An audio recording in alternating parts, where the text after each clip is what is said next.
नमस्कार, कार्यक्रम अर्थचक्रमा यहाँहरूलाई स्वागत छ। म नयन सापकोटा।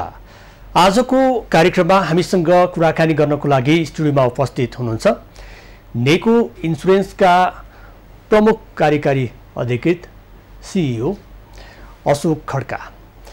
पछिल्लो समयमा निर्जीवन बिमामा व्यक्ति र संस्थाहरूको आकर्षण बढ्दो छ। एकातर्फ बिमा गर्नेहरूको संख्या बढिरहँदाखेरि निर्जीवन बिमाको अहिलेको अवस्था र त्यससँग जोडिएका विविध विषयमा उहाँसँग हामी आज कुराकानी गर्न गइरहेका छौँ। स्वागत छ यहाँलाई। धन्यवाद।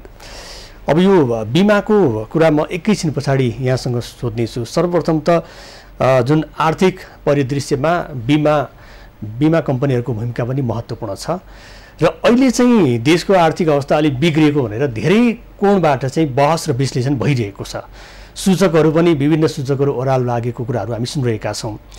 यसले गर्दाखेरि बिमा कम्पनीमा पार्ने असर र अहिलेको आर्थिक अवस्थालाई चाहिँ यहाँले कसरी हेरिरहनु भएको छ? यहाँले भनिसक्नुभयो अहिलेको आर्थिक अवस्थाको सूचकहरू ओह्रालो लागेको छ भनेर। त्यो वास्तवमा सही नै हो।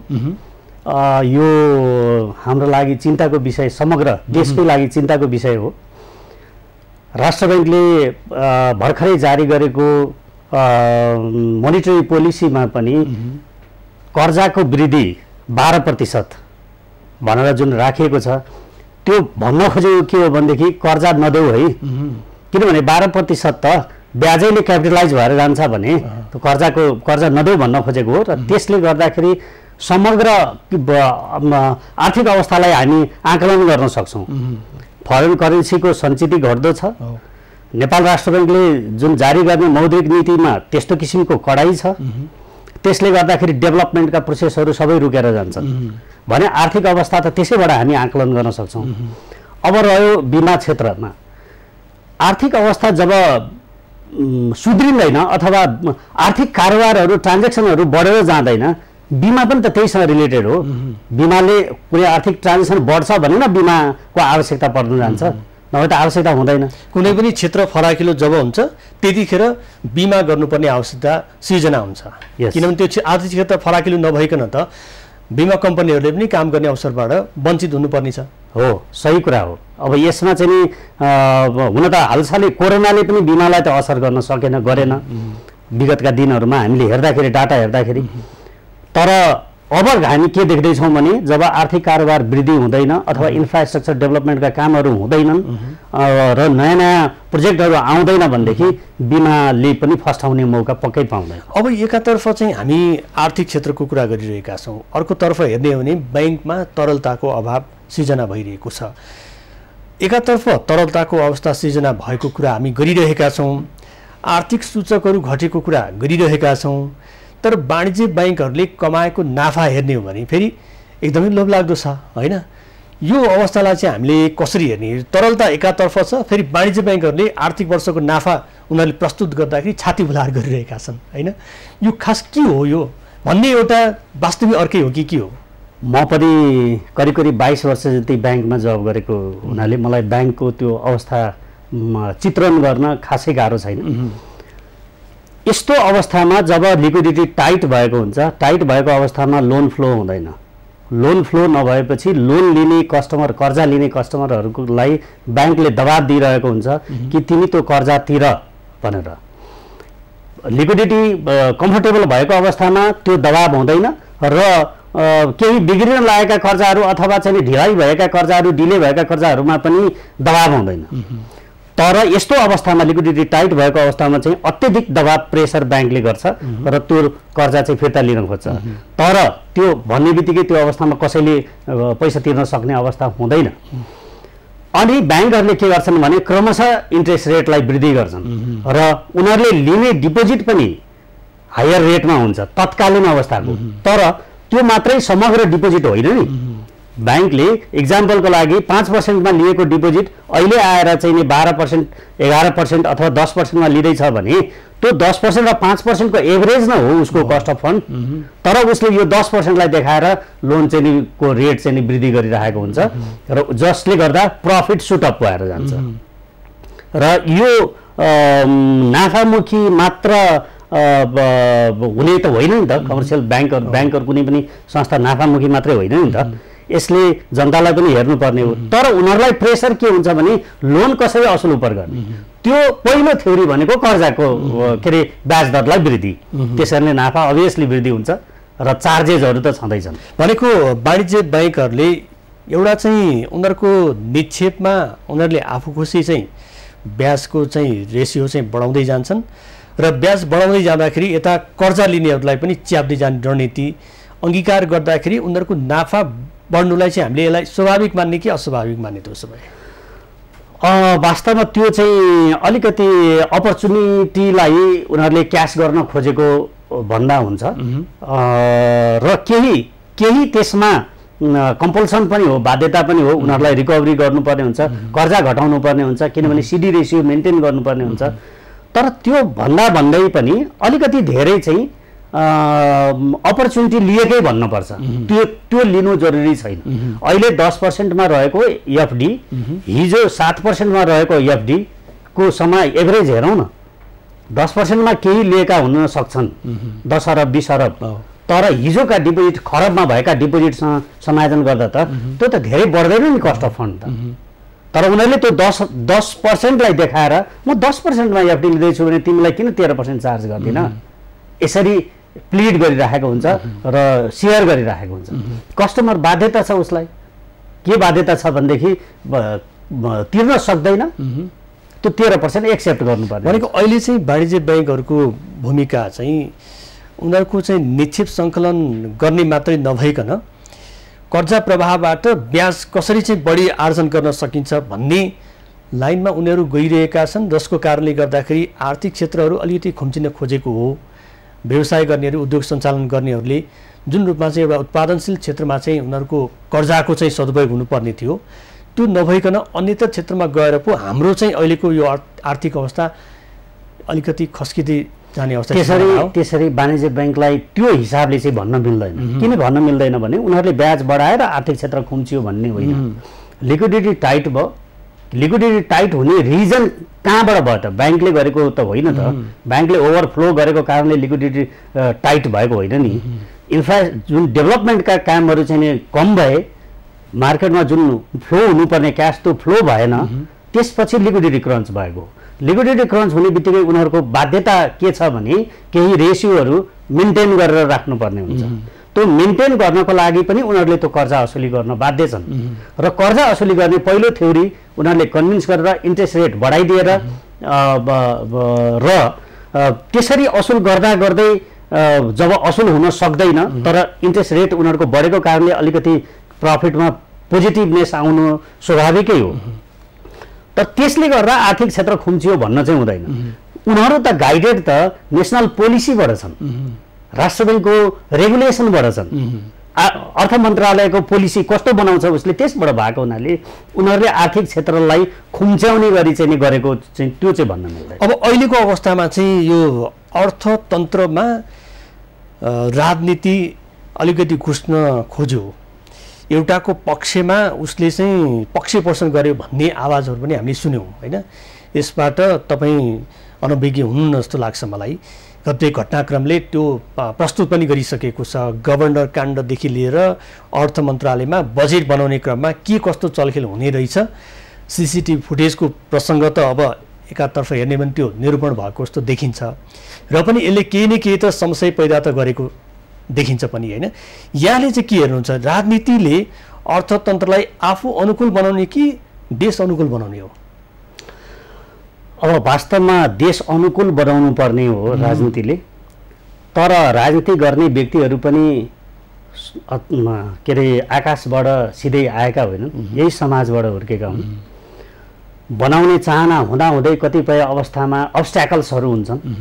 हामीले हेऱ्यौँ 7 सालको परिवर्तन, 17 सालमा अर्को परिवर्तन, त्यसपछि आएर 36 सालको परिवर्तन, त्यसपछि 46 सालको, त्यसपछि 62-63 को। हामी यो सबै हामी हेर्दैछौँ। नीतिहरू बने, धेरै परिवर्तनहरू भए, धेरै आन्दोलन भए, तर वास्तवमा हुँदा खाने व्यक्तिको परिवर्तन भयो त? हुने खाने झन् हुने खाने भएर गए। हुँदा खाँदाका व्यक्तिहरू त जस्ता तस्तै रहे नि त त्यो हुँदा खाँदाका व्यक्तिमा जब फोकस गरिँदैन कुनै कुरा त्यो भनेको आर्थिक उन्नति तिनीहरूको जब हुँदैन यस्तो प्रभाव त परिरहन्छ। यस्तो घटनाहरू त साधारण हुन जान्छ। हुँदा खानेहरूको चाहिँ आर्थिक उन्नति हुनुपर्ने ठाउँमा हुने खानेहरूको बाहुल्यता बढ्दै गयो। जति पनि परिवर्तनहरू हुँदै गयो ती परिवर्तनले ती हुँदा खानेहरूलाई चाहिँ कसैले पनि छुन सकेन। हो, सही कुरा हो। तर अहिलेको राजनीतिक परिवर्तन त हुँदा खानेहरूको लागि हो भनिएको छ नि त। फेरि भनिएको छ, भन्नलाई त सजिलो भयो, भन्नलाई भाषण दिनलाई हामी तिमीहरूको लागि हो, तिमीहरूको लागि परिवर्तन गर्दैछौँ भनिएको त छ, तर प्र्याक्टिकली देखिएको छैन। र त्यसको लागि दुईटा पक्ष प्रबल रूपमा, एउटा पहिलो सरकार भयो जो चाहिँ राजनीतिक उसबाट जान्छन्, दोस्रो सरकार जो चाहिँ ब्युरोक्रेसी भयो। यो दुवैको सोच जबसम्म एक तरिकाले मिल्दैन अथवा त्यो चाहिँ नि हुँदा खानेलाई फोकस जाँदैन तिनीहरू दुवैतिरको, तबसम्म परिवर्तन हुँदैन। तर तपाईले परिवर्तन सम्भव नभई राजनीतिले केही गर्दैन, कुनै नीति र उसले आर्थिक अवस्थाको सम्पन्नता ल्याउनु जरुरी छ त्यो हुँदा खानेहरूमा। तर यहाँले भने जस्तो राजनीतिक चरित्रबाट सरकारको साँचो समाउने र अर्को भनेको प्रशासनिक क्षेत्रबाट जाने ब्युरोक्रेट्सहरू, प्रशासकहरूको यहाँ त मिलिमतो भएको जस्तो देखिन्छ। फेरि स्वाभाविकले यदि दुवैको पृष्ठपोषण हुन्छ, दुवैको स्वार्थ बाजिन्छ भने मिलोमतो हुन्छ। जब बाजिँदैन तब कानुनहरू अडचनमा आउँछन्। कहिले एकले अर्कोलाई देखाउँछ यो कानुनले मिल्दैन, यो नीतिले मिल्दैन, यो नियमले मिल्दैन, अनि त्यस अवस्थामा फाटो हुन्छ। तर दुईटैको अवस्था स्वार्थ सिद्धि हुँदाखेरि एकमत हुन्छ, हामीले देखेकै छौँ। जस्तो अब अहिलेको प्रसङ्गमा यहाँ नेको इन्सुरेन्सको प्रमुख कार्यकारी अधिकृत हुनुहुन्छ र अहिले निर्जीवन बिमा गर्ने कम्पनीहरू त धेरै छन् होइन। अहिलेको मौद्रिक नीतिले तपाईँहरू जस्तो एउटा चाहिँ निर्जीवन बिमाको लागि चाहिँ क्रियाशील भएर कार्य गर्ने बिमा संस्थाहरूको, बिमा कम्पनीहरूको हितको लागि मौद्रिक नीतिले छोयो कि छोएन तपाईँहरूलाई? केही विषयहरूमा छोएको छ, तर मैले अघि नै भनिसकेँ, जब समग्र देशको चाहिँ आर्थिक उन्नति हुँदैन अथवा आर्थिक कारोबार ट्रान्जेक्सनहरूमा बढोत्तरी हुँदैन तब कुनै स्पेसिफिक सेक्टरमा चाहिँ यो क्षेत्रमा इन्भल्भ भएका स्पेसिफिक सेक्टरको चाहिँ उन्नति हुन्छ अथवा प्रगति हुन्छ भनेर कल्पना गर्न सकिँदैन। पर्टिकुलर विषयहरू छोइयो होला, त्यो छोइएको छन्, त्यो हामीले पनि देखेका छौँ, अध्ययन गरेका छौँ। बिमामा ब्याङ्कले बिमा गर्दा कर्जा रकम बराबर त्यो एसेट्सको बिमा गर्ने होइन कि एसेट्सको सम्पूर्ण भ्यालुको बिमा गर्नुपर्छ भन्ने कुरा छोइएको छ। त्यो एकदमै राम्रो विषय हो, जसले गर्दा बरोवरको ऋणीको आफ्नो एसेट्स समेत सुरक्षित भयो र त्यसै गरी बिमा कम्पनीले पनि प्रिमियम अलिकति बढी आर्जन गर्न पाउने भयो र कुनै क्षति भयो भने त्यसको क्षति पर्फेक्टली भुक्तान गर्न सक्छन्। अन्यथा त्यसमा हाम्रो बिमामा एउटा वर्ड छ अन्डर इन्सुरेन्स भन्ने, रिस्कको सेयरिङ हुँदाखेरि त्यो ग्राहकलाई मार पर्ने थियो हिजोको दिनमा। तर मौद्रिक नीतिले सम्पूर्ण एसेट्सको पूर्ण भ्यालुको गर्नुपर्छ भनेर लगाइएको छ। स्पेसिफिक ती सेक्टरहरूको लागि त राम्रै छ, तर कर्जाको बढोत्तरीमा जुन लगाइएको ग्याप छ त्यसले गर्दा आर्थिक कारोबारहरूमा खुम्चिन जान्छन्। ती आर्थिक कारोबारहरू त्यो खुम्च्यो भने बिमा क्षेत्र पनि पक्कै प्रभावित हुन्छ। भनेको मौद्रिक नीतिले अहिले चाहिँ यो जुन बिमामा अलिक कस्ने नीति ल्यायो कि अलिक खोक्रो हुने नीति ल्यायो? होइन, मौद्रिक नीति स्पेसिफिकली ब्याङ्कहरूको लागि अथवा समग्र देशको लागि हो र स्पेसिफिक ब्याङ्क के अरे इन्सुरेन्स कम्पनीहरूको लागि भनेर होइन। इन्सुरेन्स कम्पनीलाई कसौँ अथवा टाइट गरौँ भन्ने हिसाबले त्यो आएको पनि होइन। त्यो चाहिँ देशको आर्थिक अवस्थालाई हेरेर, देशको फरेन करेन्सीको सञ्चितलाई हेरेर, क्यासको जस्तै लिक्विडिटीको फ्लोलाई हेरेर बनेको हो र कुन सेक्टरमा बढी गइरहेको छ कर्जा, उत्पादन सेक्टरमा गइरहेछ वा अनुत्पादक सेक्टरमा गइरहेछ, त्यो कुरालाई अध्ययन गरेर आएको हो मौद्रिक नीति।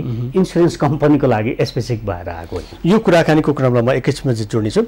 दर्शकले आज हामीसँग नेको इन्सुरेन्सका प्रमुख कार्यकारी अधिकृत अशोक खड्का हुनुहुन्छ। उहाँसँगको कुराकानी अझै जारी छ, हामीसँगै रहनुहोला।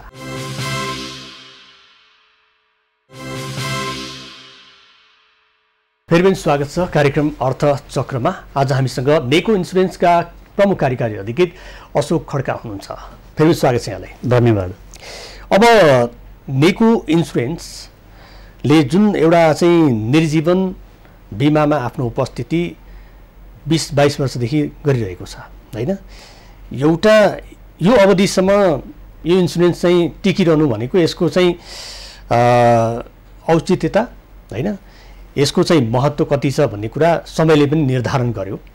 र अहिलेको समयमा चाहिँ तपाईँहरू जस्तो बिमा कम्पनीहरू प्रशस्तै छन् होइन।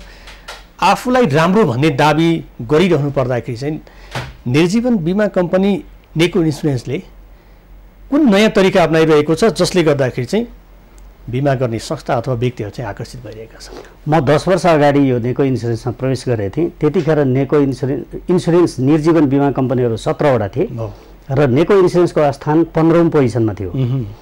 आज 10 वर्षपछि नेको इन्सुरेन्स विभिन्न सेक्टरले 1 नम्बर 2 नम्बर 3 नम्बरको अवस्थामा छ।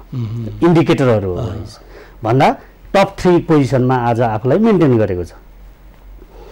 त्यसको कारण के हो भनेर भन्दा अभियसली सर्भिसमा हामी बेस्ट भएको कारणले नै हो, दाबी भुक्तानीमा बेस्ट भएकै कारणले हो आज हामी यो अवस्थामा आएका।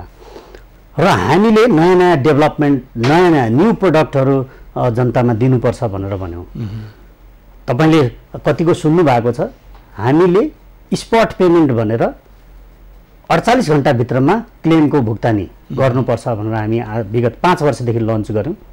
त्यो हाम्रो धेरै राम्रो तरिकाले गयो र हाम्रो यो देखेर अरू निर्जीवन बिमा कम्पनीहरूले पनि गरे, फलो गरे। 48 घन्टामा जोखिमको भुक्तानी यहाँले गर्नुहुन्छ हो। त्यसको एउटा सीमा हुन्छ, त्यो सीमाभित्र रहेर तपाईँले सानातिना लसको लागि महिनौँ धाउनु पर्ने अथवा डकुमेन्ट धेरै बनाउनु पर्ने, सर्भेयरसँग फेस गर्नुपर्ने यस्ता झन्झटहरू छैनन् त्यसमा। 48 आवर्सभित्रमा तपाईँको भुक्तानी हुन्छ। त्यो एउटा नयाँ कुरा हो। त्यसै गरी हामीले स्टुडेन्टलाई भूकम्प पश्चात चाहिँ स्टुडेन्टलाई फोकस गरेर सस्तो दरमा स्टुडेन्टको जोखिम र स्टुडेन्टका गार्जेनहरूको जोखिम वहन गर्ने प्रोडक्ट ल्यायौँ, जसलाई हामी स्टुडेन्ट पोलिसी इन्सुरेन्स पोलिसी भनेर भन्छौँ। यस्ता नयाँ कुराहरू हामी प्रत्येक पटक गर्दै आएका छौँ, पब्लिकलाई नयाँ चिज दिनुपर्छ भनेर। यो पटक हामीले नेकोको अभियान कृषिमा योगदान भन्ने नारा लिएर अघि बढेका छौँ। कृषि इन्सुरेन्सको लागि लस बिजनेस हो, त्यो जोखिम धेरै छ र त्यो घाटाकै व्यापार हो। तर इन्सुरेन्स कम्पनी नाफा कमाउन मात्र बसेको संस्था हो त भन्ने हामी सोच्छौँ। तर पनि एउटा कम्पनीले आफ्नो उपस्थिति भनेको त व्यवसाय गरिरहेको छ भने त उसले फाइदा नआइकन त किन सोध्न सक्छ र भन्ने प्रश्न उठ्छ। तपाईँले भनिसक्नुभयो कृषिमा जोखिम छ र पनि हामी एउटा सेवामुखी भावनामा बग्न चाहन्छौँ भनेर। यो दाबीलाई चाहिँ पछाडि चाहिँ त्यो देखाउने दाँत र चपन दाँत भन्छ नि, त्यो त्यस्तो पो छ कि फेरि नेको इन्सुरेन्समा भन्ने प्रश्न आउँदैन? कृषिको केसमा चाहिँ त्यो आउँदैन। किन आउँदैन भने कृषिमा 80% सङ्घीय सरकारको अनुदान छ। हामीले देशव्यापी रूपमा यसपालि चाहिँ कृषिमा यो केही गर्नु पर्यो भनेर स्थानीय सरकारहरूसँग मिटिङ गऱ्यौँ। बिमा समिति हाम्रो रेगुलेटर उहाँहरूको पहलमा हामी ठाउँ ठाउँ गयौँ, पश्चिमाञ्चल, पूर्वाञ्चल, गण्डकी रिजन यो गयौँ र हामीले के भन्यौँ भने बाँकी रहेको 20% तिमीहरूले योगदान गर्नुपर्छ ताकि त्यो तल्लो लेभलको कृषकसम्म हामी पुग्न सकौँ। आज जुन यो अनुदान छ यो ठुला कमर्सियलाइज कृषकहरूले मात्र प्राप्त गरेका छन्। त्यो अघि मैले भने यहाँलाई हुँदा खाने वर्गमा त्यो पहुँच पुगेको छैन, उनीहरू जानकारी नै छैन, जानकारी छैन र पहुँच छैन। र हामी के चाहन्छौँ भने त्यो वर्गसम्म पहुँच पुर्याउन चाहन्छौँ र तिनीहरूले 20% आफूले पनि स्वयं तिर्न सक्दैनन् सुरुमा, किनभने उनीहरूलाई थाहा छैन त्यो बिमाको बारेमा। त्यसकारणले सुरुवातमा 20% स्थानीय सरकारले समेत दियो भने 100% अनुदान हुन जान्छ। अब त्यसमा दुर्घटना बिमा र टिकटको पैसा गर्दाखेरि 200-300 रुपियाँ जुन हुन्छ त्यो हामी छुट दिन्छौँ भनेर सम्पूर्ण छुटमा त्यो कृषकलाई डोर्याउन चाहन्छौँ, हामी बिमाको दायरामा ल्याउन चाहन्छौँ। अब म तपाईँसँग बुझ्न चाहन्छु, एउटा तपाईँले अहिले बारम्बार भनिरहनु भएको छ हुने खाने र हुँदा खाने, र यहाँको कृषि बिमाप्रति तपाईँहरूले जुन एउटा उपस्थिति देखाइरहनु भएको छ, यसमा चाहिँ व्यावसायिक रूपमा कृषि जसले चाहिँ सञ्चालन गरिरहेछन् उनीहरूलाई त बिमाको बारेमा जानकारी हुने नै भयो, उनीहरूले बिमा नगरिकन आफ्नो व्यवसाय अगाडि बढाउँदैनन्। तर हुने खाने भन्दा पनि हुँदा खानेलाई लक्षित गरेर तपाईँहरू काम गरिरहनु भएको छ भने ती हुँदा खाने कृषकहरूको लागि तपाईँहरूको बिमा कसरी उपस्थित हुन्छ, कति परिणामको चाहिँ कृषि उपजमा अथवा कृषि बालीमा चाहिँ तपाईँहरूको त्यहाँ पुग्ने हो होइन। एउटा सामान्य किसानले नेको इन्सुरेन्सबाट चाहिँ आफ्नो कृषि बाली अथवा आफ्नो कृषिसँग सम्बन्धित चाहिँ बिमा चाहिँ कसरी गर्न पाउँछ, एकदमै बुझिने भाषामा भनिदिनुहोस् त। धेरै ठाउँमा चुनाव पश्चात धेरै ठाउँमा स्थानीय सरकारहरूले 20% आफूले छुट्याएका छन्, कहीँ 10% छ, कहीँ 15% छ। यसो गर्दा ती साना कृषकहरूले आफूले पैसा झिक्नु परेन बिमा गर्नको लागि। अब हामी त्यो स्थानीय सरकारसँगको समन्वयमा गाउँ गाउँ हाम्रा कर्मचारीहरू जान्छन्, प्रत्येक घरमा जान्छन् र उससँग भएको 2वटा भैँसी, 4वटा बोका, अलिकति अन्नबाली जे छ त्यो टिपोट गरेर त्यही देन एन्ड देयर उसको फार्म भरेर भोलिपल्ट प्रपोजल उसलाई हस्तान्तरण गरिदिन्छ पोलिसी। र त्यहाँ के अवेरनेस पनि हुन्छ भने तपाईँको यो सम्पत्तिको कुनै किसिमको क्षति भयो भने तत्काल सम्पर्क गर्नुहोस् भनेर हामीले स्थानीय प्रतिनिधिको रोलमा त गर्दैछौँ भने अब ती कृषकले हामी कहाँ आउनु परेन, हामी त्यहाँ जाँदैछौँ। किनभने कृषकले पैसा नतिर्नु पर्ने भएपछि कृषकलाई आफ्नो सम्पत्ति सुरक्षित गराउन कुनै अप्ठ्यारो हुँदैन। त्यो पहल हो हाम्रो। भोलि त्यहाँ दाबी हुन थालेपछि हामी त्यहाँका मान्छेलाई राखेर ल यसरी प्राप्त हुन्छ। सोच्नुहोस् एउटा त्यो हुँदा खाने वर्गको एउटा भैँसी मर्यो भने, लाखौँको भैँसी मर्यो भने त्यसलाई कति ठुलो क्षति हुन जान्छ, ऊ त्यसबाट माथि आउन सक्दैन। त्यसैले हाम्रो चाहना के हो भने त्यो वर्गलाई चाहिँ नै यो इन्सुरेन्समा समाहित गर्ने। अब म तपाईँसँग जान्न चाहन्छु, एउटा कृषकसँग जुन हुँदा खाने कृषकसँग चाहिँ उसँग मानिलिउँ 5वटा भैँसी छ, मानिलिउँ उसको 2 बिघामा उसले खेतीपाती किसानी गरिरहेको छ। अब त्यो किसानले त्यो कृषकले बाली बिमा अथवा कृषि बिमा गर्नु पर्दाखेरि उसको उपस्थिति कसरी हुने र उसले एउटा बिमा कम्पनीबाट कसरी लाभ लिन सक्ने, योलाई अलिकति बुझिने भाषामा। अहिले हामी जसरी मैले अघि भने गाउँ गाउँ गइरहेछौँ, त्यहाँ स्थानीय सरकारले छुट्याएको लिमिट छ। एक घरमा कहीँ 5 लाख छुट्याइएको छ, कहीँ 3 लाख छुट्याइएको छ, कहीँ 10 लाख पनि छुट्याइएको छ लिमिट। किनभने उस स्थानीय सरकारले त सबैलाई कभरेज गर्दै जानु पर्यो नि त। हामी त्यो 5 लाखको लिमिट छ भने त्यो कृषकलाई के भन्छौँ भने 5 लाख भित्रका तपाईँका सम्पत्तिहरू के छन्। हजुरले भन्नुभयो 5वटा भैँसी, यदि 5वटा भैँसीले नै 5 लाख कभर गर्छ भने त्यसमा त्यति नै सीमित हुने भयो।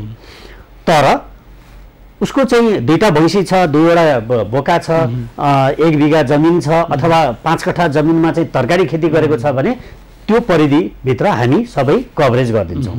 र त्यस्ता त्यो कभरेज नहुने कृषकलाई फेरि चोइस पनि दिन्छौँ। तपाईँ यो 5वटा भैँसीको गर्न चाहने वा 1 बिघा बालीको गर्न चाहने वा 1 बिघा बाली प्लस 2-3वटा भैँसीको गर्न चाहने, त्यो हामी चोइस उहाँहरूलाई सिकाउँछौँ। यो लिमिट हो तपाईँको, होइन म सबैको गर्न चाहन्छु भन्नुहुन्छ भने हुनसक्ला 5 लाखको लिमिटको ठाउँमा 10 लाख जाला। त्यो 10 लाख जाने बित्तिकै 5 लाखसम्मको चाहिँ 100% छुट भयो।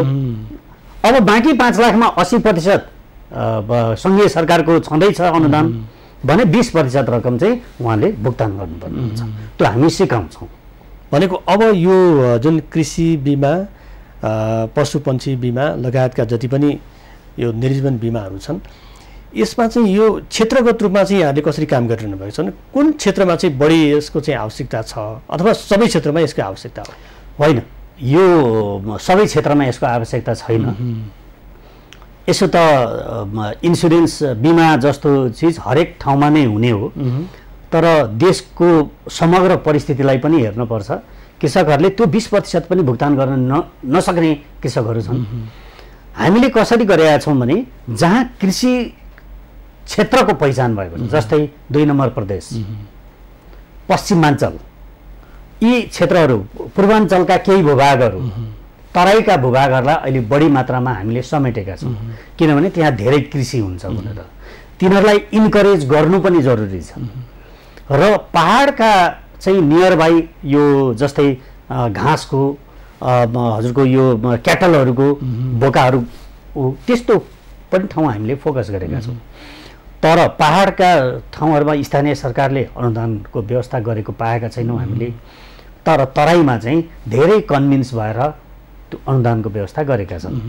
र अब त्यसो हुँदाखेरि त्यो तल्लो वर्गले जब बेनिफिट पाउन थाल्छ अनि ऊ त्यसप्रति चासो राख्छ।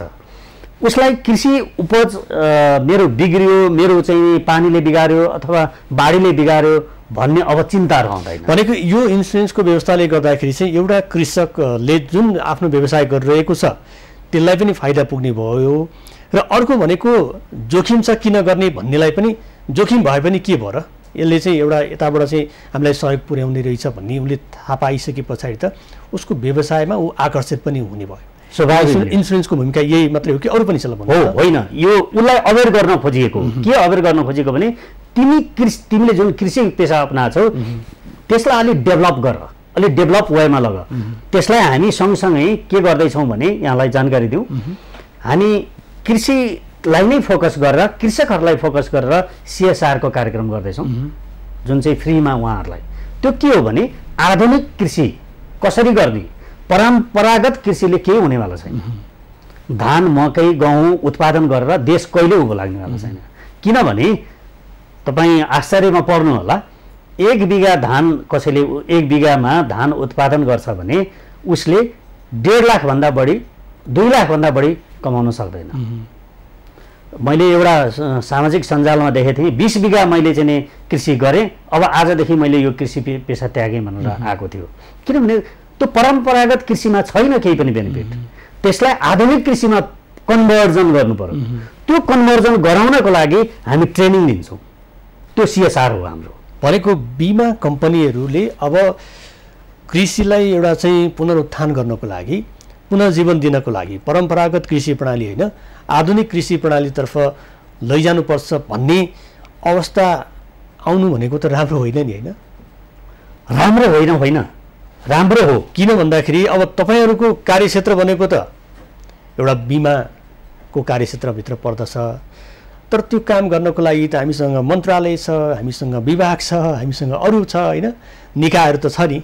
तैपनि तपाईँहरू आउनु नराम्रो होइन, तपाईँहरूको जुन एउटा चाहिँ उपस्थिति एउटा कृषिलाई नै अलिक रूपान्तरण गर्नु भन्ने हिसाबमा तपाईँहरू लागिरहनु भएको छ, त्यो राम्रो पक्ष हो। तर पनि निकाय हुँदाखेरि गैर निकायले चाहिँ भूमिका निर्वाह गर्नुपर्ने अवस्था आयो। म चाहिँ के सोचमा छु भने कुनै पर्टिकुलर निकायको जिम्मेवारी हो त्यसैले म चुप्लाएर बस्नुपर्छ भन्ने मलाई चाहिँ लाग्दैन। स्पेसिफिकली हरेक ठाउँमा जो जहाँ जसरी छ त्यसले जसरी योगदान दिन सक्छ त्यो योगदान दिनुपर्छ। मेरो स्पेसिफिकली मेरो सोच चाहिँ हामीले हाम्रै स्थानीय स्रोतबाट, स्थानीय जे स्रोत छ मैले चाहिँ 3वटा चुज गरेको छु, जल, जमिन र जङ्गल। यो 3वटा चाहिँ हाम्रो प्रकृतिको वरदान छ हामीलाई। यो स्थानीय स्रोतलाई हामीले सही तरिकाले परिचालन गर्न सक्यौँ भने हाम्रो परिवर्तन धेरै टाढा जानु पर्दैन, 5 देखि 7 वर्षभित्रमा हुन्छ। जल, जमिन र जङ्गल। जल, जमिन र जङ्गल, जङ्गलसँग जडीबुटी पनि जोडेर आयो। यो विषयमा फेरि एकैछिनपछि तपाईँसँग आउँछु। दर्शनी अर्थचक्रको समय अझै जारी छ, हामीसँगै रहनुहोला।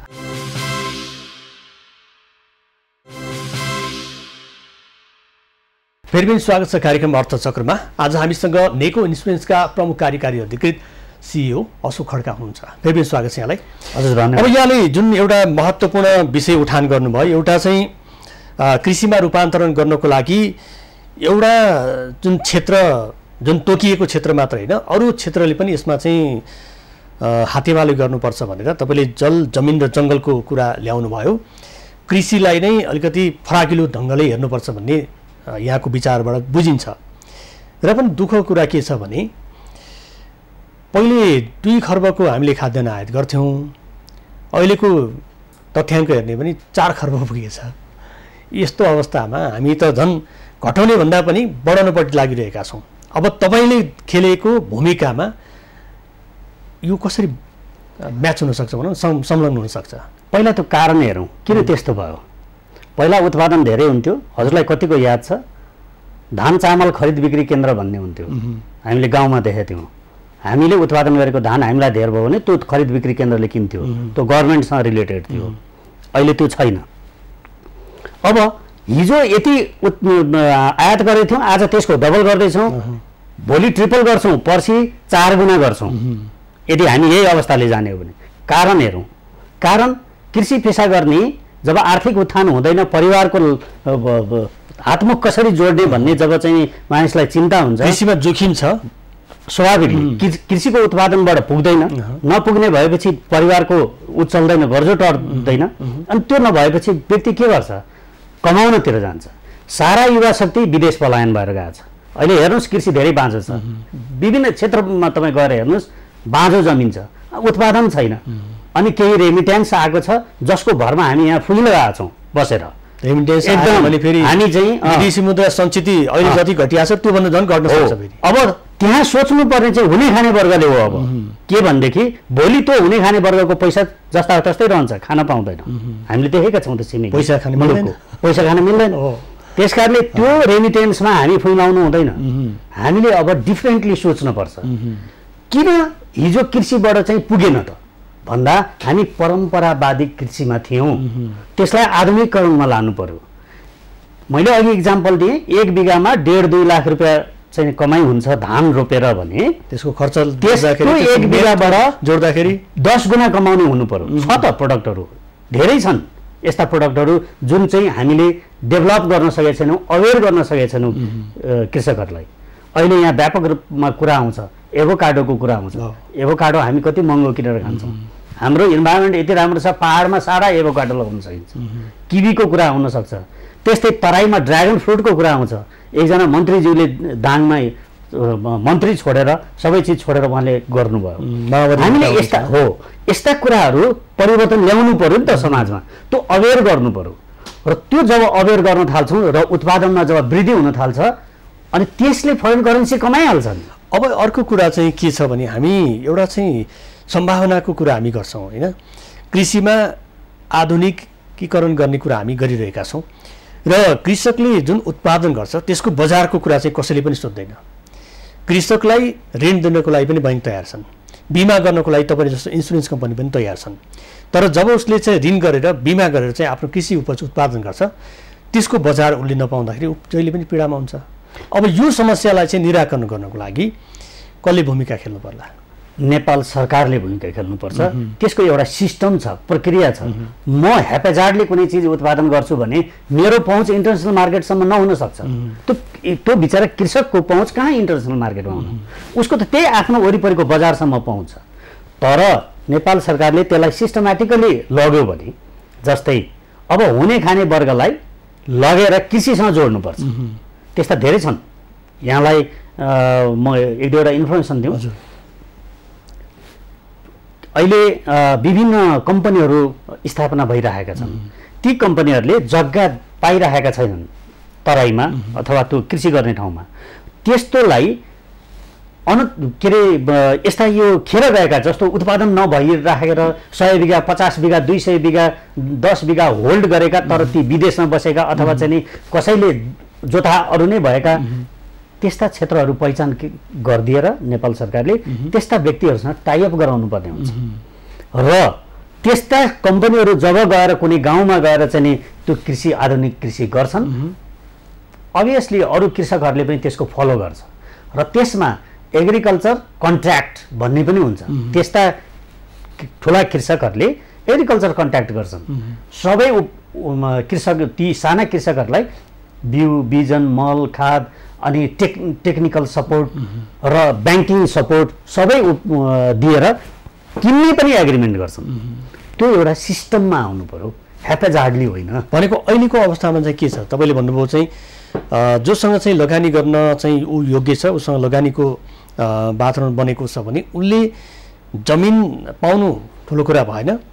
जमिन पाइसके पछाडि त्यहाँ उत्पादित भएको सामानले, त्यहाँ उत्पादित भएको वस्तुले चाहिँ बजार बनाउने जिम्मा चाहिँ सरकारको हुनु पर्यो होइन? सरकारको हुनु पर्यो।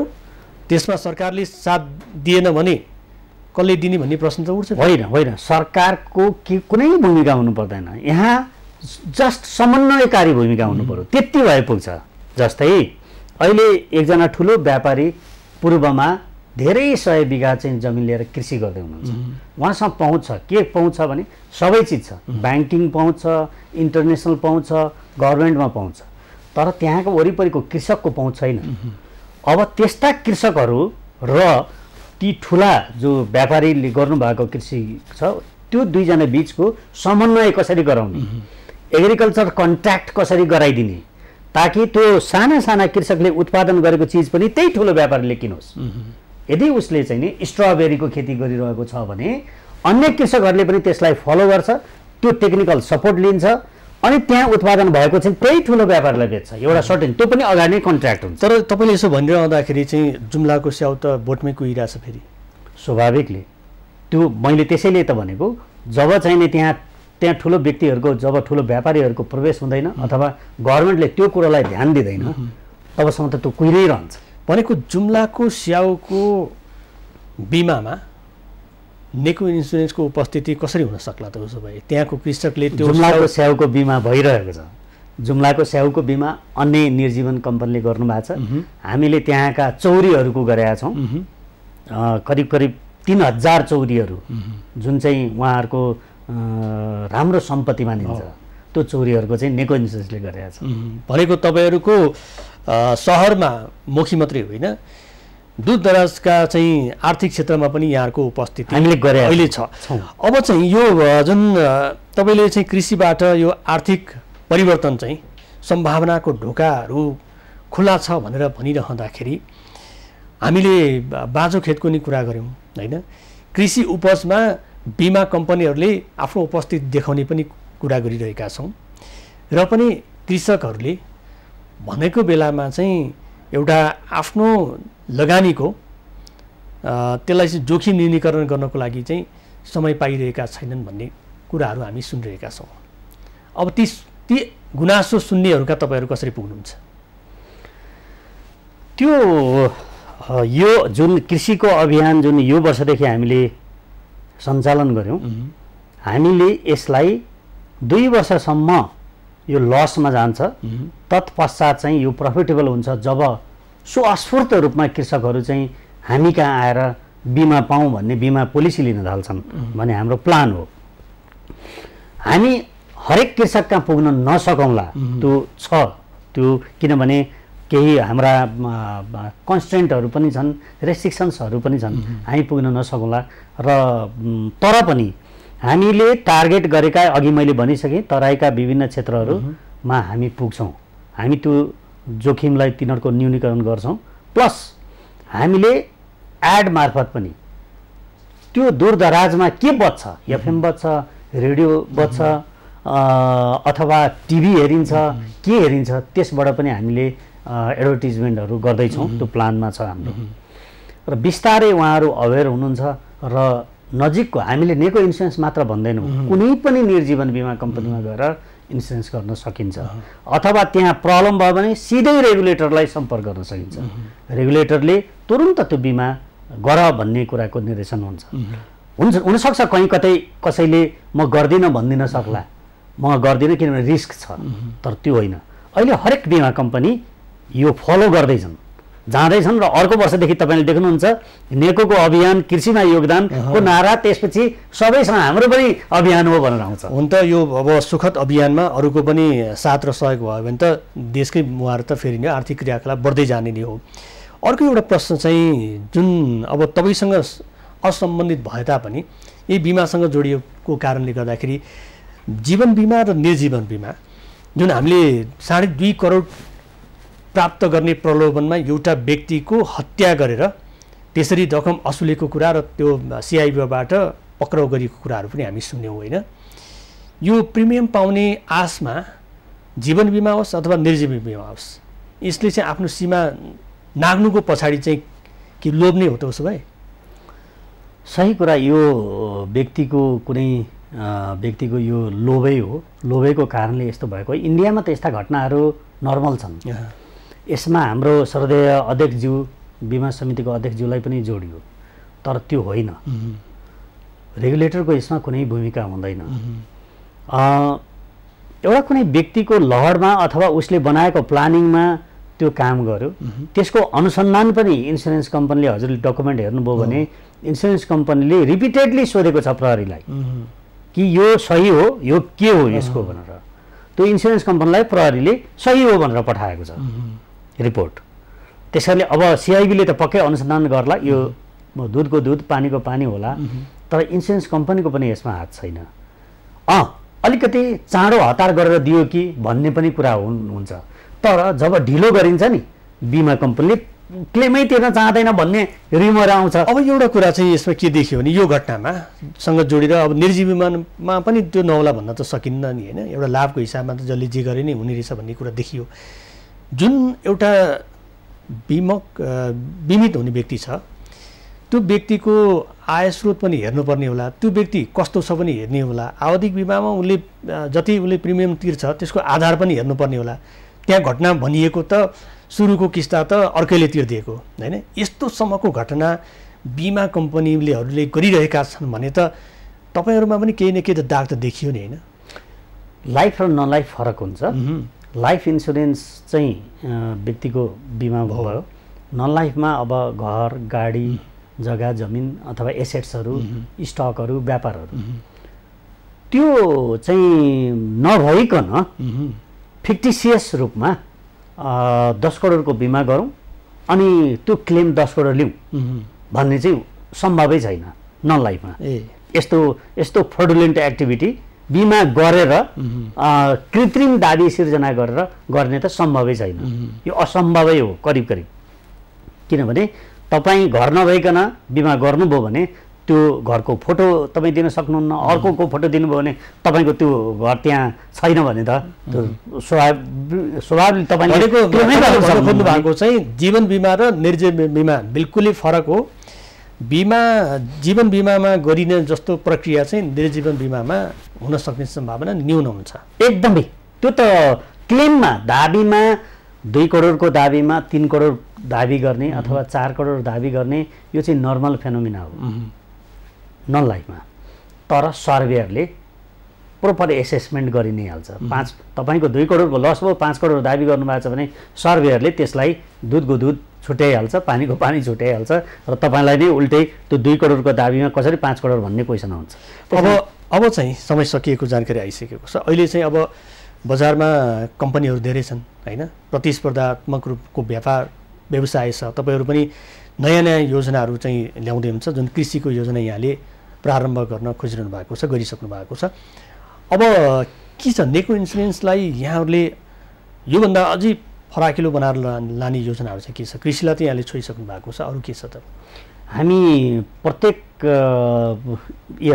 वर्ष दूर दराजमा जहाँ चाहिँ बिमाको पहुँच पुगेको छैन हामी त्यहाँ पहुँच पुर्याउन चाहन्छौँ अहिले यो वर्ष 41% जनसङ्ख्यामा बिमाको पहुँच पुगेछ हाम्रो रेगुलेटरले दिएको निर्देशन अनुसार हामी त्यसलाई अझै बढाउने कोसिसमा छौँ र त्यस्ता बिमाको पहुँच नभएका पहाडी इलाकालाई हामी अब बढी फोकस गर्दैछौँ हस् हामीसँग समय सकिएको चाहिँ यहाँको यो अभियान र यहाँले देख्नु भएको जुन सपना छ कृषिमा सम्भावना छ त्यो परम्परागत कृषि होइन त्यसलाई चाहिँ आधुनिकीकरण गर्नुपर्छ र आधुनिकीकरण गरिरहँदाखेरि त्यसमा बिमा गर्ने योजना चाहिँ तपाईँहरू आउनु भएको छ जसले जोखिम न्यूनीकरणमा महत्त्वपूर्ण हिस्सा ओगट्न सक्छ हस् धन्यवाद चाहिँ यहाँलाई धन्यवाद दर्शक आजको अर्थचक्रमा हामीसँग हुनुहुन्थ्यो नेको इन्सुरेन्सका प्रमुख कार्यकारी अधिकृत अशोक खड्का उहाँसँग गरिएको कुराकानीको क्रम सँगसँगै आजको समय सकिएको छ खबरभित्रको खबरको लागि हेर्दै रहनुहोला एबी न्युज खबर नमस्कार